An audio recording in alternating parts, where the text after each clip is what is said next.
What up and welcome. Golden Era Podcast. We're recording this January 23rd. The first installment of fan votes has come in for the All-Star Game. That's where we are going to dive into. By the time we talk again, it'll be February 11th, and the All-Star starters and rosters have been announced. So we are going to look at where we currently sit in terms of all the All-Star voting and also pick both of our teams. Just a reminder, a couple seasons ago, the league voted that the All-Star Game was going to be 13 players per team. We've still got to vote, still got a captain picking each team, but it's 13 players on each roster. So let's dive in. Let's start with where we are. We're going to start backcourt here in the Western Conference, show you where the top 20 vote getters are, move to the Eastern Conference before diving into our picks. So Darius Dixon, top backcourt vote getter, 2.1 million. Not a total surprise, but personally, I'm a little shocked Tyrese Alston isn't number one. He's had an MVP caliber season all year long. He's back healthy. He's just been absolutely incredible for the Kings.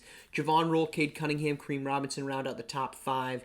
Bell, Savion White, Trae Young. A lot of those votes came when he was a member of the New York Knicks. So now here with Houston, he's at 8. Alshon Webb at 9. And Carlos Fernandez rounds out the top 10. You look at the order of that, not too surprising by the standing of each player within the league.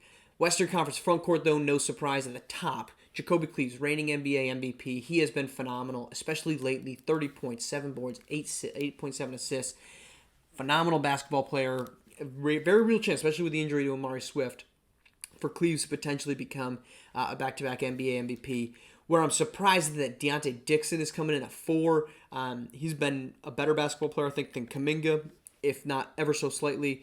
And Abizo has been good, but for a pretty mediocre Minnesota team. Mateo Delgado also a surprise at number 5 on that voting. Jason Sanders is still elite. He is still a top-tier NBA talent, NBA forward, and for him to sit there at 6, I think, is just completely undervaluing who he is.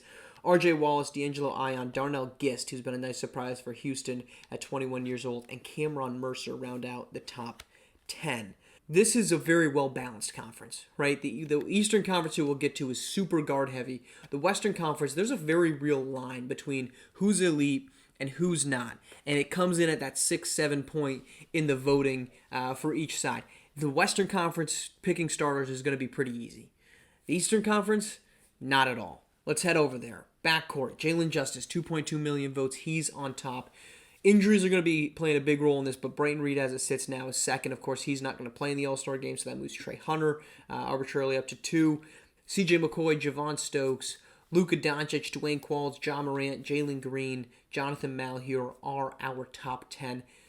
No real surprises in terms of who's ordered there. Maybe a surprise that Dwayne Qualls is 14,000 votes below Luka Doncic. But for the most part, and maybe I'd put CJ McCoy a little bit higher. But for the most part, I think this all makes sense. Trey Hunter at number 3 is a bit of a legacy vote. He's had a bit of a down season for him, but still Orlando is kind of putting things together. In the front court, that's where things get dicey. Amari Swift is the leading vote getter, 2.28 million. Robert Mack, Rashawn Matthews at 3. The top 12 vote getters in the Eastern Conference, of them, 10 of them are guards. That's how deep the Eastern Conference is at the guard position, and it's how flawed they are at the forward position. But Dakota Motley, 4th. Cameron Sullivan, 5th. Jair Dooling for a really bad Cleveland team is 5th. 6th, Devin Anderson, 7. Xavier Carter. Louis Morgan, with just 22 games played as of today, is number 9. And then Jason Tatum, who has been awful. I mean, look at 15.4 points, 5 boards, 4 assists. Jason Tatum shooting 43% from the floor, 32% from deep in his age 35 season. He has struggled, and he's the 10th leading vote getter in the Eastern Conference. All right, let's pick our teams. We're going to start where it's easy. Western Conference. My starters are going to be Darius Dixon, Tyrese Alston, Javon Roll in the backcourt.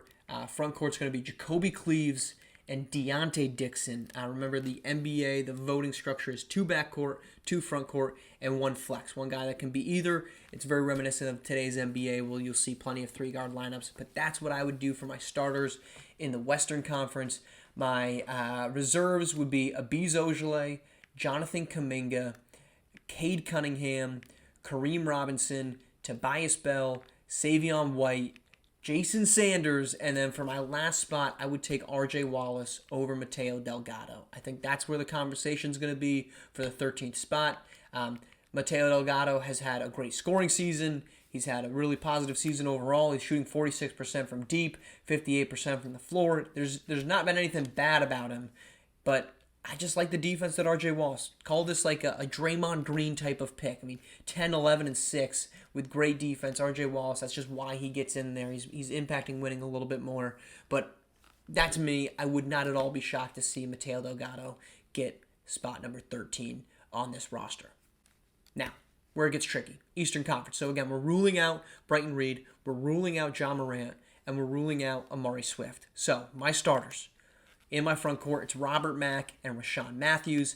My backcourt is Jalen Justice, Javon Stokes, and CJ McCoy. I am not going in with Trey Hunter as my third guard. Yeah, it's a small group, but the NBA is getting pretty small right now. But Stokes and McCoy have been better. The Bulls have been on par with Orlando, I think, all season long. So that would be my starters. All right, our reserves. It's going to be Trey Hunter on my team, Luka Doncic, Dwayne Qualls, Dakota Motley, Xavier Carter, Devin Anderson, Jalen Green, and Jonathan Malhieur. It is all over the place. I'm taking a lot of guards. The only guard that doesn't get in is John Morant. That's because of injury. I think there's some guys, like we've talked about before, Luka Doncic has always been a guy that you could make the argument he's a forward. Same thing for Jalen Green. You can make that argument. I don't know that flies. I don't know if the NBA would allow that voting. But here's the thing. Cameron Sullivan is great, but Cameron Sullivan is a blocker and a rebounder. He doesn't score a lot. He doesn't assist. The Cameron Sullivan versus R.J. Wallace argument. I know that those two guys are in different conferences, but that's the Rudy Gobert versus Draymond Green type of rivalry. You got a guy that might not have as big of stats in R.J. Wallace, but he does more things than Cameron Sullivan does. Cameron Sullivan's great. 7'1", 256, defensive player of the year type of player. But I don't think he's an all-star. I'm also not taking Jair Dooling. His numbers are sick. 25 points, 4 boards, 3 assists. He's shooting pretty well, 48-39. But the Cavs aren't good, man. The Cavs are not a good basketball team. So I'm not going to sit here and say Jair Dooling, because he's putting up huge numbers on a team that's won 6 games since mid-December, is worthy of being in the All-Star game. I'm not doing it. Louis Morgan would probably be a name I'd put in, but he's only played 22 games as of this point. But really, if you look at big men, there's no reason that Cameron Sullivan and Devin Anderson should be higher voters right now than Xavier Carter. Xavier Carter's a better center, better basketball player. Devin Anderson has had a really good month of January, where he's averaging 19 points per game on 55% shooting. He's essentially eliminated the three-point shot. Not essentially. He has eliminated the three-point shot from his repertoire, where he was not hitting. When you look at those first 3 months, 5.5 attempts, 6 attempts, dropped down to 2 attempts. All of him. He's shooting sub 20%, sub 15%. Now he's not even taking them. He's become a better basketball player because of it. His numbers are peaking up despite him not really changing his shot appetite, total shots too much. But Xavier Carter's still better than him. He's at least a comparable threat from deep, 25. Not somebody you want lighting it up, but just a better basketball player on all facets, in my opinion, is Xavier Carter. So he's getting in. But Devin Anderson still gets in because I think both of them are better than Cameron Sullivan. All right, that is the All-Star game. Like I said, when we get back, it's going to be February 11th. Those teams will be announced. We'll report on what those look like. As always, thank you for tuning in. Make sure you're staying locked in over on Operation Sports, where we're dropping content, columns. We got some college recaps that are going up over there, so stay locked in on that platform. Of course, we got 2 broadcast games coming up. The much-anticipated Indiana-Oklahoma City matchup on February 3rd in Indiana, and then Golden State, Sacramento, the no-Cal rivals going at it. That is on February 9th. Thanks as always for tuning in. Like, comment, subscribe, and we'll talk to you in our next we'll talk to you during our next game broadcast, and then after that, league update.